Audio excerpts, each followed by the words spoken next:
اور پانی کی جو اس کا جو استعمال ہے اس کو بہتر انداز میں اس کو کم سے کم استعمال بھی کریں اور اس کی بچت کو بھی یقینی بنائیں. کیونکہ یہی پانی جو ہے جو ہم اگر ایکڑ میں استعمال کرتے ہیں, اگر اس کو ہم تھوڑی سی سیونگ کریں گے تو کسی اور ایکڑ کو بھی آباد کر لے گا, اور یہ ہمارے لیے بہت اچھا اور بہتر ہوگا. بالکل ٹھیک, بہت شکریہ عبدالحمید سمرو صاحب, آپ نے ہمیں جوائن کیا.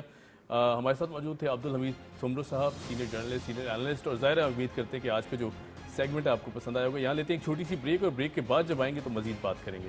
Cap watching debate at 8.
Welcome back after the break. اور ہم بات کر رہے تھے دانتوں کی. ہم نے کہا تھا جس طرح ہم دوسرے سیگمنٹ میں ڈسکس کریں گے, ساتھ ساتھ ہم دیکھتے ہیں جو ڈینٹل ہائیجین ہے یقیناً ایک بہت بڑا مسئلہ آج کل کے دور میں ہے, کیونکہ کس طرح دانتوں کی صفائی رکھی جائے. پھر ساتھ ساتھ ہم دیکھتے ہیں کہ جو بیماریاں دانتوں کی وجہ سے پیدا ہوتی ہیں منہ کے اندر, وہ یقیناً بہت سیریس قسم کی جو سچویشن ہے وہ پیدا کرتی ہیں. ساتھ ساتھ ان بیماریوں کے ساتھ اگر دیکھیں تو دیگر جو بیماریاں ہیں باڈی میں وہ بھی, کیونکہ ظاہر ہے ہم کھانا کھاتے ہیں, پھر اس کے بعد اگر صفائی نہ رکھی جائے دانتوں کی تو دیگر جو بیماریاں باڈی میں ہیں وہ بھی جنم لیتی ہیں.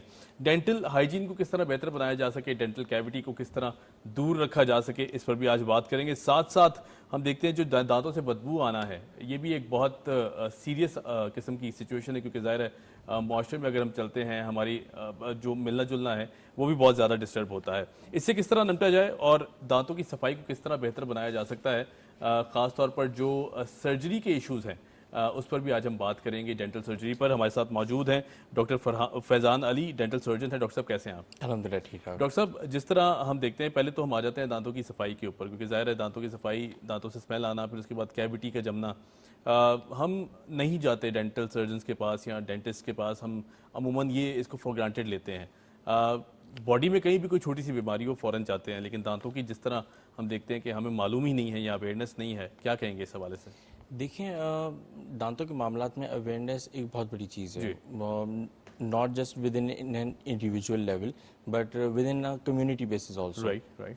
کمیونٹی بیسس پہ اگر جب تک اویئرنیس اسکول لیول پہ یا پھر اڈلٹ لیول تک پہ نہیں آتی تو مثال کے طور پہ پیشنٹ نہیں جاتا ڈینٹسٹ کے پاس, ڈاکٹر کے پاس نہیں آتا. جی. کیونکہ اس کو ایک چیز ہوتی ہے کہ مثال کے طور پہ میرے دانت پہ اگر کیڑا لگا ہوا ہے تو مریض اس کو کافی زیادہ فار گرانٹیڈ لے لیتا ہے.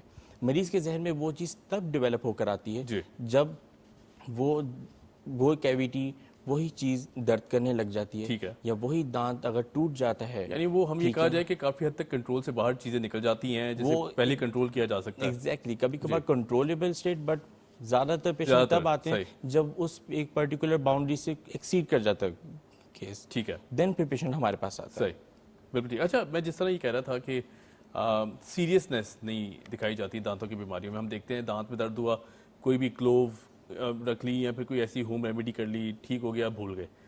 ہم نے یہ نہیں سوچا کہ اس کی وجوہات کیا تھیں, یہ ہوئی تو کیوں ہوئی, کیونکہ ظاہر ہے ایک ایسی چیز جیسے صاف رکھنا بھی ضروری ہے, جس کا ڈیلی استعمال بھی ہے باڈی میں جیسے کہہ رہا تھا نا, کہیں بھی ہوتا ہے ہم بہت سیریس لیتے ہیں, نہ دماغی بیماری کو ہم سیریس لیتے ہیں, نہ دانت کی بیماری کو سیریس لیتے ہیں.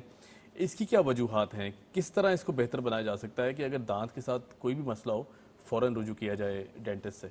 دیکھیں, بات اس میں یہ آتی کہ پیشنٹ کتنی اپنی سیلف کیئر کتنا کرتا ہے. مثال کے طور پر سمپل آپ برشنگ کا کر لیں. برشنگ میں سیلف کیئر کس طریقے سے آتی ہے کہ برشنگ ہم زیادہ آئیڈیلی پیشنٹ کو کہتے ہیں کہ بھی آپ دن میں 2 دفعہ کریں. صحیح. میں اپنے پیشنٹس کو زیادہ تر یہی کہتا ہوں کہ اگر آپ صبح کے ٹائم پہ برش کرتے ہیں اور آپ پھر دن اس کے بعد سوشل لائف ایک آپ کی ہے, آپ آفس جاتے ہیں, 4 لوگوں سے آپ کی ملاقات ہوتی ہے, ٹھیک ہے, تو وہ برشنگ آپ کر رہے ہیں اپنے ارد گرد کے اپنے سوشل سرکل کے لیے. صحیح. مگر یہی چیز اگر آپ رات کے ٹائم کی بات کریں تو وہ آپ اپنے لیے کر رہے ہیں, ٹھیک ہے, وہ آپ کی اپنی بہتری کے لیے ہوتا ہے. سیکنڈ چیز یہ آ جاتی ہے اس میں, جو جیسا کہ آپ نے سوال پوچھا کہ ہماری ویسیڈیٹی کے اندر, ٹھیک ہے, میں اگر اپنے آپ کو ایک simple just as a person میں اگر آپ کو اپنے آپ کو ڈینوٹ کروں, میرے ارد گرد میں ڈینٹسٹ موجود ہیں, ٹھیک ہے, مگر مجھے کتنی زیادہ ضرورت محسوس ہوگی وہ اس پہ. ہاں صحیح, بالکل ٹھیک. اب اس میں یہ چیز آ جاتی کہ مجھے ایک چیز تب جا کے نظر آئے گی کہ بھائی مثال کے طور پہ میں نے مرر میں دیکھا میرے دانت میں کیڑا لگا ہوا ہے, ٹھیک ہے, میں نے اس کو فور گرانٹ کر دیا. وہی پہلے کوشچن وہی بات آ گئی, فور گرانٹ کر دیا, میں نے اس کو ایک سائڈ پہ سیٹ اپ کر دیا. دین پھر اس کے بعد جا کے جب وہ چیز درد کرے گی, ایک ایگریسو اسٹیٹ کے اوپر پہنچ جائے گی, تب میں اس کے اوپر دھیان دوں گا. بالکل ٹھیک. اچھا, ڈینٹل سرجری کی طرف اگر تھوڑا سا آؤں, ہم مزید بھی ڈسکس کریں گے بیماریوں کو, لیکن روٹ کنال کا جو ایلیمنٹ ہے, ہم دیکھتے ہیں کہ اگر دانت ڈیمیج بھی ہوتا ہے یا پھر دانت اس کی فلنگ بھی کرنی ہو, روٹ کنال کر دیا جاتا ہے. روٹ کنال کرنے کے باوجود اگر دانتوں میں سینسٹیوٹی رہے اس پرٹیکولر دانت میں, تو اس کی کیا وجوہات ہیں؟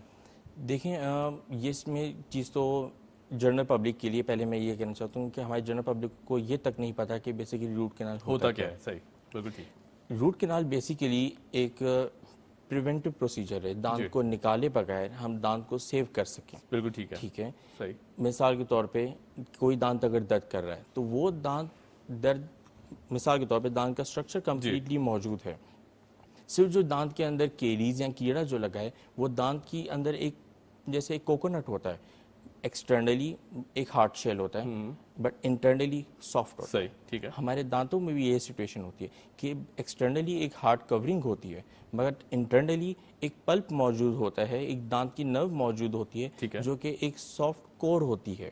جب وہی بیکٹیریا یا پلاگ یا فوڈ ڈیبریز اس جگہ پہ اسٹیگنیٹ کر جاتی ہے اور وہی چیز ایک ایسا رسپانس ڈیولپ کرتی ہے کہ نرو ایک طریقے سے ایکسائٹ کر جاتی ہے یا درد کرنے لگتی ہے, اس صورتحال میں مریض کو شدید درد اٹھتا ہے.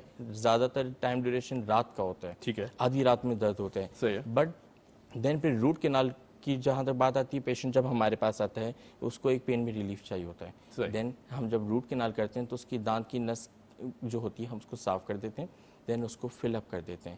جہاں تک بات آتی ہے کہ اس کے باوجود بھی درد اگر ہو رہا ہے دین وہ آ جاتا ہے ایک ایٹیولوجیکل فیکٹر کہ مینس کہ اگر ڈینٹسٹ نے صحیح طریقے سے روٹ کنال نہیں کی, مثال کے طور پہ اندر جو فلنگ جو آتی ہے دانت کی نس کے اندر کبھی کبھار وہ ایکسیڈ کر رہی ہوتی ہے دانت کے اوریجنل لیول سے, تو اوبویسلی وہ جیسی پیشنٹ بائٹ کرے گا تو پین آن بائٹنگ سٹارٹ ہو جائے گا. ٹھیک ہے, اور پھر دین آگے جا کے فردر آن وہی چیز ایگریسو اسٹیٹ پہ اگر پہنچ جائے گی تو پس بھی ڈیولپ ہو جاتی ہے, سوجن بھی آ جاتی ہے. تو یہ basically it is an aetiological factor جو کہ ڈیولپ ہوتا ہے اگر ڈاکٹر اگر صحیح طریقے سے نہ کرے.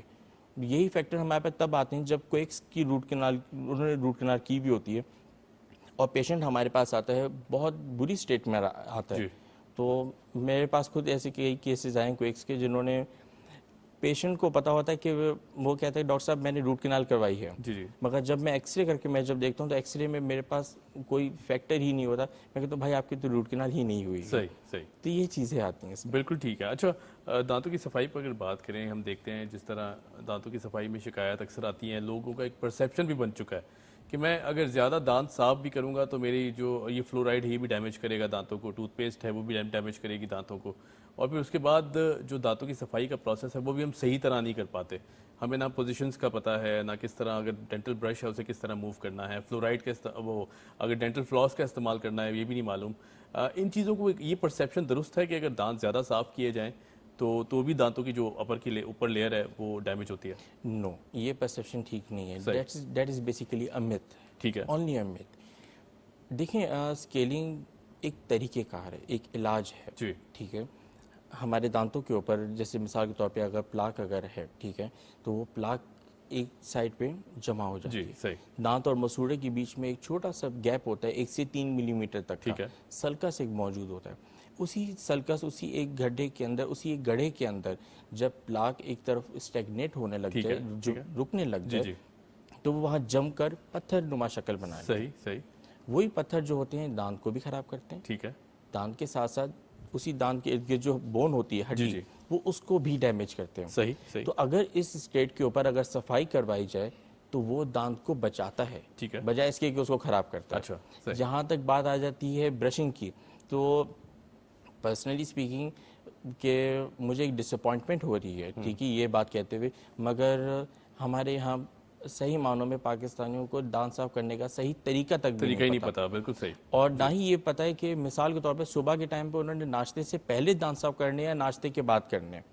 ہم زیادہ تر ناشتے سے پہلے دانت صاف کر رہے ہوتے ہیں, جبکہ اصل طریقہ کار یہ ہوتا ہے ناشتے کے بعد دانت صاف کرنے چاہیے. کیونکہ ظاہر بات ہے جب میں نے ناشتے سے پہلے اگر دانت صاف کر لیے تو ناشتے کے بعد تو فوڈ ڈیبریز دانت کے اوپر ہی ہیں. بالکل صحیح. تو وہ چیز ایک ریموو نہیں ہوتی. ٹوٹل 9 سے 9 طریقے کار آتے ہیں صرف دانت صاف کرنے تک کے. اگر ہمارے پاس پیشنٹ ٹائملی آئے گا, مینس کہ ود ان ایئر اگر پیشنٹ ہمارے پاس ایک یا دو دفعہ بھی اگر آتا ہے تو یہ ایک نارمل پیشنٹ کا آپ کو کہہ رہا ہوں جس کو کچھ بھی نہیں ہے, تو وہ بہتر ہوتا ہے کہ ہم اس کو ایک صحیح طریقے کار بتائیں, دانتوں کی صفائی کروائیں تاکہ وہ پیشنٹ ٹھیک رہے, ہیلدی رہے, اور کوئی سسٹمک ڈس آرڈر بھی اس کے تھرو نہ ہو پیشنٹ کو. اچھا ڈاکٹر صاحب, دانتوں کے جو کیڑے ہیں ظاہر بظاہر دکھائی نہیں دیتے, کبھی کبھی ایسا فیل ہوتا ہے کہ کوئی ریزیڈیول کوئی ایسا ایلیمنٹ ہے جو کہ موجود ہے دانتوں کے اندر. کیڑا کس طرح تشخیص کی جا سکتی ہے, کس طرح پتہ چل سکتا ہے خود سے اگر ہم پتہ کرنا چاہیں, کیونکہ ظاہر نظر تو آتا ہے, لیکن ہم کیڑے کی شکل کس طرح دیکھ سکتے ہیں کہ یہ واقعی کیڑا اور پھر ڈاکٹر سے رجوع کیا جائے؟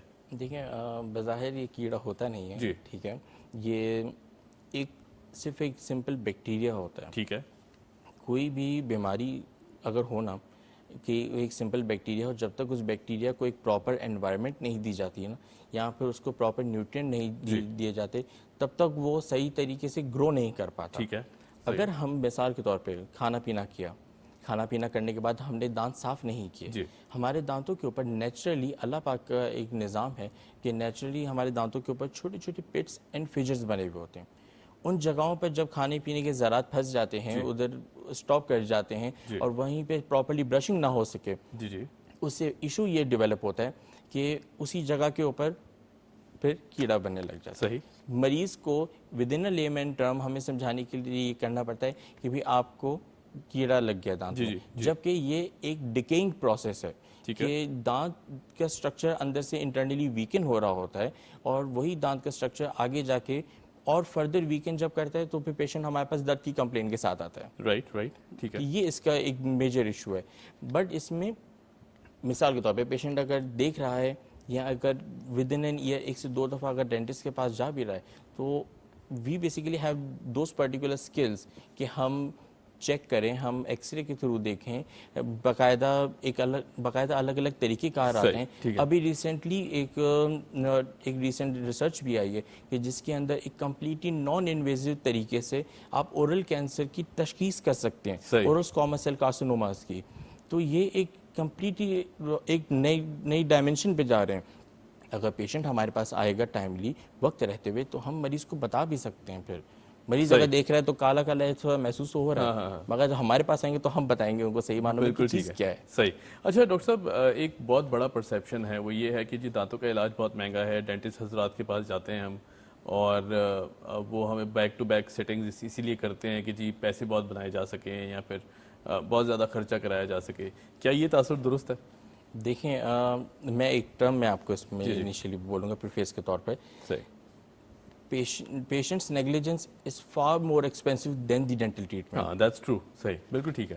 ٹھیک ہے، بہت ویلڈ پوائنٹ ہے یہ. بالکل. کیونکہ پیشنٹ اگر نگلیکٹ کر رہا ہے ایک چیز کو، مثال کے طور پہ میرے دانت میں اگر ایک کیڑا لگا ہے، میں اگر ایک پرٹیکولر ڈینٹسٹ کے پاس جاتا ہوں اور اس کا ٹریٹمنٹ کروا دیتا ہوں تو وہ فار لیس کاسٹلی ہوگا اس ٹریٹمنٹ کے بنا پر کہ جب میرے دانت میں درد ہونے لگ جائے، جب مجھے ایک ایمرجنسی کی سچویشن میں ہوں اور میں پیشنٹ کو ڈاکٹر کو بولوں کہ آپ علاج کریں اور اس وقت روٹ کینال کے علاوہ کوئی حل ہی نہ ہو، دین پھر اس کے بعد آپ کراؤن بھی لگوائیں. تو میں نے ایک چیز کو نیگلیکٹ کیا، دین میں نے پھر پین بھی بیئر کیا اور پین بیئر کرنے کے بعد جا کے جب میں ڈاکٹر کے پاس آیا تو پھر اس نے اس ایک پرٹیکولر چیز اس ایک پرٹیکولر ٹریٹمنٹ کے لحاظ سے پیسے بھی لیے. صحیح.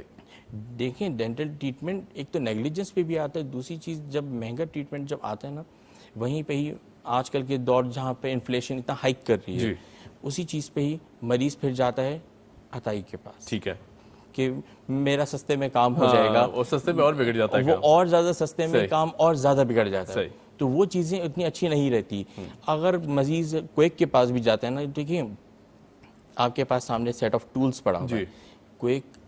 کویکس جو ہوتے ہیں وہ اس سیٹ آف ٹولز کو یا انسٹرومنٹس کو اسٹیرلائز نہیں کرتے. یہ چیز مریض کو سمجھانی پڑتی ہے. مثال کے طور پہ ہمارے پاس بھی جب پیشنٹ آتے ہیں تو یہاں تک کہ جنرل پیشنٹ کو یہ تک نہیں پتا ہوتا کہ ایک سمپل اسٹیرلائزیشن پاؤچ جس کے اندر انسٹرومنٹ اسٹیرلائز ہوئے ہوئے سیل ہوئے ہوتے ہیں، اس کے اوپر بھی ایک سائڈ پہ کونے میں لٹمس پیپر لگا ہوا ہوتا ہے جو کہ ایک آئیڈینٹیفیکیشن پوائنٹ ہوتا ہے کہ ایک چیز اسٹیرلائز ہے. فردر آن کہ جو ایک سیٹ آف سکلز، جو پرٹیکولر ٹیکنیکس یہاں پہ جو مٹیریل جو ہم یوز کر رہے ہوتے ہیں وہ مٹیریل آبویسلی ایک کویک استعمال نہیں کرتا ہوگا. کویکس زیادہ تر وہی لوگ ہوتے ہیں جو کہ ہمارے پاس بینگ اے ڈینٹل اسسٹنٹ موجود ہوتے ہیں یا ڈینٹل ٹیکنیشینز ہوتے ہیں، انہوں نے اپنی پوری مارکیٹ ڈیولپ کی ہوئی ہوتی ہے. چھوٹے چھوٹے ایریاز کے اندر کلینک بناتے ہیں جب، مگر انہی کی میل پریکٹس کی وجہ سے hepatitis B, hepatitis C, AIDS پھیل رہا ہے، یہ بیماریاں، اور یہاں تک کہ اورل کینسر بھی اسی سب چیزوں سے پھیل رہا ہے. یہیں پہ ہی میں اسی پروگرام کے توسط سے سندھ ہیلتھ کیئر کمیشن کے رول کو میں بہت زیادہ اس لحاظ سے پذیرائی دینا چاہوں گا کہ انہوں نے اس طریقے کی میل پریکٹسز کو، کوئی پریکٹسز کو وہ سیل کر رہے ہیں، اور یہ ایک بہت اچھا انیشیٹو ہے.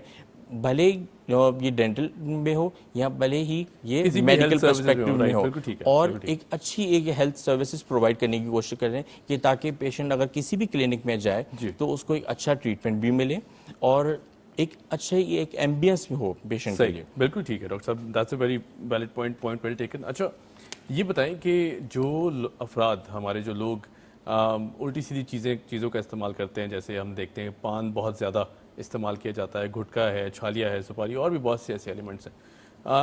آپ کے پاس اس طرح کے کیسز ریگولر بیسس پہ آتے ہوں گے. کیا سمجھتے ہیں کون کون سی بیماریاں ٹریگر ہوتی ہیں اس سے، اور اس کے بعد یہ پرسیپشن کہ جی اگر میں پان کھاؤں گا اس میں کتھا ہوگا تو وہ میرے دانتوں کو اور گمس کو صحت مند رکھ سکتا ہے، اس طرح کی بہت ساری متس جو ہیں یہ بھی ساتھ جڑی ہوئی ہیں، ذرا اس حوالے سے بھی بتائیے گا. دیکھیں متس جڑی ہوئی ہیں، متس تب تک جڑی رہتی ہیں جب تک پیشنٹ کو صحیح معنوں میں سچائی کرنا پتہ لگتا ہے. ٹھیک ہے. اور پان، نسوار، گٹکا، یہ سب چیزیں جو ہیں یہ دانتوں کو ایک واسٹ اسکوپ میں ہمارے دانتوں کو بھی اور جنرل باڈی کو بھی ڈسٹرب کرتے ہیں. ٹھیک ہے.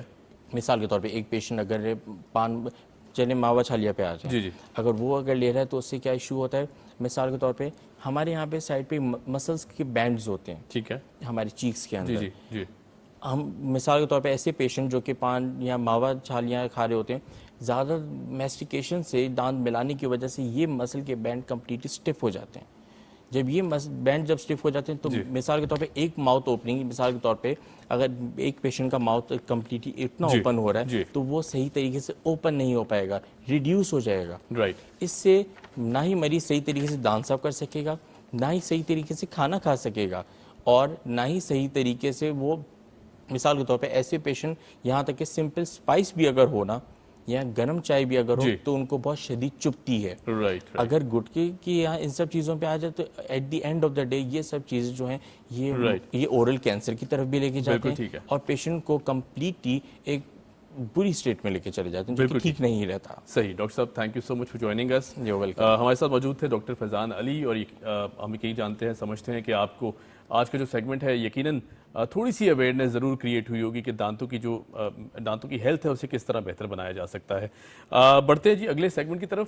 ہمارا جو نیکسٹ سیگمنٹ ہے ہم بات کریں گے کرکٹ کے اوپر, کیونکہ ظاہر ہے بہت ساری ہیپننگز ہونے جا بھی رہی ہیں, ہو بھی رہی ہیں, اور جس طرح پاکستان نے خاص طور پر سری لنکا کے خلاف ٹیسٹ سیریز میں شاندار فتح حاصل کی ہے, یہ بھی قابل ستائش ہے. بہت بہت مبارک ہو پوری پاکستان ٹیم کو اور ساتھ ساتھ پوری قوم کو. پی سی بی کی طرف سے ایک سٹیپ لیا جاتا ہے جس میں ٹیکنیکل کمیٹی ڈرافٹ کی جاتی ہے, جس میں مصباح الحق, انضمام الحق اور محمد حفیظ کو شامل کیا جاتا ہے. تینوں بڑے نام ہیں, سینئر پلیئرز ہیں, اور جس طرح ہم نے دیکھا کہ ان کے کرکٹنگ کریئرز رہے ہیں اس پہ کوئی سوالیہ نشان بھی نہیں رہا. بہت زیادہ خدمات ہیں کرکٹ کے لیے. یہ ٹیکنیکل کمیٹی کرے گی کیا, کس طرح کام کرے گی, اور اس کی جو آنے والے ورلڈ کپ ہے خاص طور پر جو ایک بہت بڑا ایونٹ آنے والا ہے اس میں کس طرح اپنا کردار ادا کرے گی, اور خاص طور پر پاکستانی ٹیم کی پرفارمنس کو بھی ڈسکس کریں گے. ہمارے ساتھ موجود ہیں senior sports journalist, senior analyst Zahid Maqsood sahab. Zahid صاحب کیسے ہیں آپ؟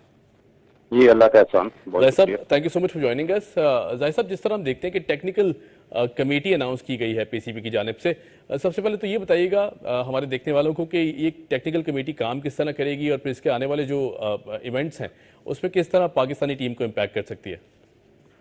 دیکھیں زکا اشرف جب آئے ہیں تو آتے ہی, کیونکہ زکا اشرف صاحب کا جو پچھلا دور تھا اس میں مصباح الحق کیپٹن بنے, پاکستان کی ٹیسٹ ٹیم جو ہے نمبر 1 بھی بنی. پھر محمد حفیظ کو بھی آپ کو یاد ہوگا کہ انہوں نے T20 کا کیپٹن بنایا تھا. ان کے اچھے مراسم بھی ہے, سابق ٹیسٹ کرکٹرز بھی ہیں. تو یہ ٹیکنیکل کمیٹی تشکیل دی گئی ہے کیونکہ پی سی بی میں ابھی تک مینجمنٹ کمیٹی چل رہی ہے, باقاعدہ الیکشن نہیں ہو سکے, یعنی چیئرمین کا عہدہ انہوں نے نہیں سنبھالا. تو مصباح الحق کی قیادت میں یہ کمیٹی ہے, اس میں انضمام الحق شامل ہیں, محمد حفیظ شامل ہیں. ان کی اپنی ابیلٹی پہ, اپنے ایکسپیرینس پہ, ان کی اپنی کرکٹ کی سوچ پہ کوئی شبے کی گنجائش موجود نہیں ہے. یہ کمیٹی جو ہے ایک پہلا اجلاس ان شیڈولڈ کیا تھا جس میں مصباح نے خاص طور پر راشد لطیف کو دعوت دی تھی, وہ اسلام آباد سے لاہور بھی پہنچے, لیکن بعد میں راشد نے تو انکار کر دیا آنے سے. لیکن یہ تینوں حضرات موجود ہیں, سابق ٹیسٹ کرکٹر, سابق کپتان, اور ان کا ایک اجلاس تو کل ہو چکا ہے. اور آج ہمارے ذرائع بتاتے ہیں کہ زکا اشرف جو کل موجود تھے اسلام آباد میں, بلاول زرداری کی سربراہی میں جو کمیٹی کا اجلاس تھا اس میں شریک تھے. آج یہ کمیٹی کے ارکان جو ہیں ملاقات کریں گے زکا اشرف کے ساتھ اور اپنی سفارشات ابتدائی پیش کریں گے. اس کے بعد اس کے بنانے کا مقصد یہ ہے کہ یہ وقتاً فوقتاً کرکٹ سے جتنے بھی ریلیٹڈ امور ہیں اس میں اپنی سفارشات تیار کرے گی, جس میں ڈومیسٹک اسٹرکچر کا ڈھانچہ ہے, ٹیموں کا اسکیجول ہے, پلینگ کنڈیشنز ہیں, سلیکشن کمیٹی ابھی بنی ہے کیونکہ ایشیا کپ اور ورلڈ کپ سر پر ہیں, نیشنل ٹیم کے کوچز ہیں کیونکہ ابھی غیر ملکی کوچز ہیں, اور جو نئی انتظامیہ ہے زکا اشرف کے اور اشرف ان کے ساتھیوں کی, وہ غیر ملکی کوچز پر زیادہ بلیو نہیں کرتے, وہ ملکی کوچز چاہتے ہیں. تو یہ کمیٹی وہاں بھی اپنی رائے دے گی کہ کس کو شامل کرنا ہے, اور سلیکشن کمیٹی کو کس میں لیتے ہیں اور کون چیئرمین ہوتا ہے. تو ہماری اطلاع کے مطابق مصباح کے پاس اس وقت جو ہے کہ لمبی فہرست تیار ہو چکی ہے, لیکن پورا فال کس کے نام نکلتا ہے. صحیح. اچھا سر یہ بھی بتائیے گا کہ جو جس طرح ہم پاکستان ٹیم پرفارم کر رہی ہے اس وقت, ہم دیکھ رہے ہیں کہ بہت بہترین قسم کی پرفارمنس سامنے آ رہی ہے ماشاءاللہ, ہر فیلڈ میں ہم اچھا پرفارم کر رہے ہیں. بابر اعظم کی کیپٹنسی بھی بہت زیادہ اپلاڈ کی جا رہی ہے. سری لنکا کے خلاف جو وکٹری ہے, اس وکٹری کو ہم آگے لے کے جا سکتے ہیں, جو آنے والا بڑا ایونٹ ہے اس میں کس طرح دیکھتے ہیں اس کو؟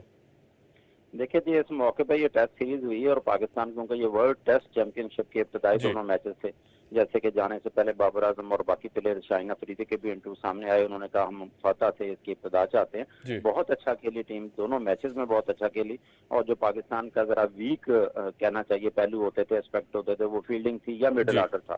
تو اس سیریز میں وہ دونوں بھی ٹاپ کلاس رہے, فیلڈنگ بھی بہت اچھی ہوئی ٹیم کی, اور سعود شکیل اور پھر اوپننگ میں عبداللہ شفیق اور بہت سے نئے کھلاڑی ہمارے, وہ بہت اچھا انہوں نے کھیل پیش کیا. نعمان علی تجربہ کار تھے, انہوں نے اچھا کھیل پیش کیا. حالانکہ اس کے بعد کیونکہ افغانستان کے ساتھ 3 ون ڈے میچز ہونے ہیں, ایشیا کا بھی سری لنکا میں ہونا ہے, تو ان کی کنڈیشنز کیونکہ آج کل بارشیں ہیں, ہبس ہے, کنڈیشنز ڈفرینٹ ہیں, مشکل ہیں سری لنکا کی. اس وقت جو ہمارے پلیئرز ہیں وہ مختلف لیگز کھیل رہے ہیں, وہاں پہ جا کے ایڈجسٹ کرنا قدرے مشکل ہوتا ہے. لیکن ٹیسٹ ٹیم کی جیت سے, اور پھر بہت سے پلیئرز ایسے ہیں جو کہ ٹیسٹ ٹیم کے یقینی طور پر, جیسے کہ موٹے موٹے نام ہیں, بابر اعظم ہے, عبداللہ شفیق, شان مسعود, سلمان علی آغا, یا رضوان ہے, شاہین ہے, نسیم ہے, تو یہ تو یقیناً ون ڈے ٹیم میں بھی شامل ہوں گے. اچھا خاصا پاکستانی ٹیم کو ایک ایڈوانٹیج حاصل ہو سکتا ہے کیونکہ اس کے بعد 3 میچ ہیں افغانستان کے ساتھ اور پھر اس کے بعد ایشیا کا بھی سری لنکا میں ہوگا. اچھا زاہد صاحب، جس طرح لنکن پریمیئر لیگ ہم دیکھتے ہیں کہ ایل پی ایل بھی جاری ہے اور اس میں پاکستانی کافی سارے پلیئرز جو ہیں وہ پرفارم بھی کر رہے ہیں اور بہت اچھی پرفارمنس دے رہے ہیں، آپ کو لگتا ہے کہ ایشیا کپ میں جو ہونے والے میچز ہیں یہ بہت زیادہ ان کے لیے پریکٹسنگ گراؤنڈ ثابت ہو سکتے ہیں کہ وہاں کے جو گراؤنڈز ہیں ان پر کھیل بھی لیا جائے اور اس کے بعد جو ایشیا کپ ہے اس میں بہتر پرفارمنس بھی دی جائے؟ یقینی طور پر فرق پڑے گا کیونکہ آپ کو یاد ہوگا کیونکہ ایشیا کپ کا ہوسٹ پاکستان ہے جی، اور اس سے پہلا جو بورڈ کا دور تھا جب نجم سیٹھی آئے تھے تو پی سی بی کا موقف تھا کیونکہ گیٹ منی اور باقی انکم بھی ایک بنیادی چیز ہوتی ہے اور وہ یہ چاہتے تھے کہ یو اے میں ہمارے میچز ہوں کیونکہ سری لنکا میں عام اسپیکٹیٹرز اتنی بھاری تعداد میں نہیں آئیں گے. لیکن بہرحال وہ تو اے سی سی اور آئی سی سی میں پاکستان بات نہیں منوا سکا. سری لنکا اور بنگلہ دیش میں ساتھ دیا اور اب کیونکہ وہاں ہی ایشیا کپ ہونا ہے. پھر افغانستان کے 3 میچز تھے جو اس سے پہلے کی اطلاع تھی کہ وہ شارجہ یا ابوظہبی میں کرانا چاہتے ہیں. انہوں نے بھی موقع غنیمت جانا افغانستان نے کہ ان کو بھی ایشیا کپ اور ورلڈ کپ کی پریکٹس مل جائے گی تو انہوں نے بھی سری لنکا میں میزبانی لے لی. تو ابھی 3 میچز ہونے ہیں افغانستان کے ساتھ جو سری لنکا میں ہونے. جیسا آپ نے کہا کہ لیگ بھی جاری ہے سری لنکا میں، یقیناً طور پر ان چیزوں کا ایڈوانٹیج ملتا ہے. پھر انڈین ٹیم بھی وہاں پر کھیل چکی ہے اور ایشیا کپ کے لیے تو خاص طور پر لوگوں کی نظریں، ہم سب کی نظریں پاکستان اور انڈیا کے میچز پہ ہوتی ہیں. ہمیشہ ہی ہائی پروفائل میچ ہوتے ہیں کیونکہ 2 میچ تو 100% ہوں گے دونوں ٹیموں کے. پھر اگر فائنل میں پہنچتی ہیں تو ایک فائنل بھی پاکستان اور انڈیا کا ہوگا. لگتا ہے یہی ہے کہ ایشیا کپ میں دونوں ٹیمیں اپنے کوئی نہ کوئی نئے جو ہے اپنے ہتھیار یا نئے کھلاڑی ان کو موقع دیں گے، چانس دیں گے اور ان کو بچائیں گے تاکہ وہ انفٹ نہ ہوں. بالکل ٹھیک ہے سر، بہت شکریہ، thank you so much for joining us. ہمارے ساتھ موجود تھے senior sport journalist Zahid Maqsood sahab. Zahid sahab thank you.